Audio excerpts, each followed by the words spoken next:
మోసగాళ్లకు మోసగాడు, మంచి దొంగ, అసెంబ్లీ రౌడీ, జెంటిల్ మ్యాన్ ఈ అన్ని సినిమా పేర్లని అందరికి తెలుసు. ఈ సినిమాలలో ఉండే స్టోరీ ఏంటిదో అచ్చం అసొంటి పని చేసిండు ఇమ్మడి రవి. అవును, జెంటిల్ మ్యాన్ సినిమాలో అర్జున్ ఏం చేసిండో ఐబొమ్మ రవి కూడా గదే పని చేసిండు. ఒక్క రోజులనే సినిమా బడ్జెట్ మొత్తం రాబట్టాలనే ప్లానింగ్లు, మల్టీప్లెక్స్ నుంచి మొదలు పెడితే డబ్బా టాకీస్ వరకు అన్ని బుక్ చేసుడు, వేల టికెట్ రేట్లు పెంచుకుంటా దోపిడీ చేసిండ్రు సినిమా ఇండస్ట్రీ పేరుతోని. ఇది దోపిడీ, ఇది సామాన్యుల జేబులను కత్తిరించే మోసం. పబ్లిసిటీ చేసి చేసి సామాన్యుని ఎమోషన్ తోని ఆడుకునే ఫాల్తు పని. అట్లా చేసేటోళ్లను మాయ చేసి ఓటీటీలకు వచ్చిన సినిమాను ₹1 ఖర్చు లేకుండా సామాన్యులకు చూపెట్టిన అసామాన్యుడు ఇమ్మడి రవి. అభిమాన హీరో సినిమా రిలీజ్ అయితే పైసల కోసం అబ్బాయిలను తిప్పల పెట్టినోళ్లు, పైసలు ఇవ్వకుంటే ఆత్మహత్య చేసుకున్న కొడుకులు ఎంతో మంది.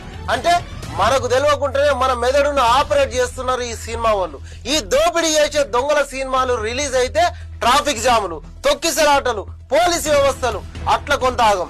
ఇక టాకీస్ల పార్కింగ్ దోపిడీ, పాప్కార్న్, సమోసాలు, స్నాక్స్, సాఫ్ట్ డ్రింక్ ఇట్లా ఎన్నెన్నో మనకు తెలియకుండానే మన జేబులు ఖాళీ చేసిన ఏర్పడని దోపిడీ దొంగలు వీళ్ళు. ప్లాన్ ప్రకారం వాళ్ళు లాభాలు దండుకున్నాక ఆఖరికి ఓటీటీలకు వచ్చినాక సినిమాలను ఐబొమ్మలు పెడితే ఇమ్మడి రవి కరుడు గట్టిన నేరస్తుడు అయిండు. ఇమ్మడి రవిని పట్టుకుంటే సినిమా ఇండస్ట్రీ మొత్తాన్ని రక్షించినట్ట.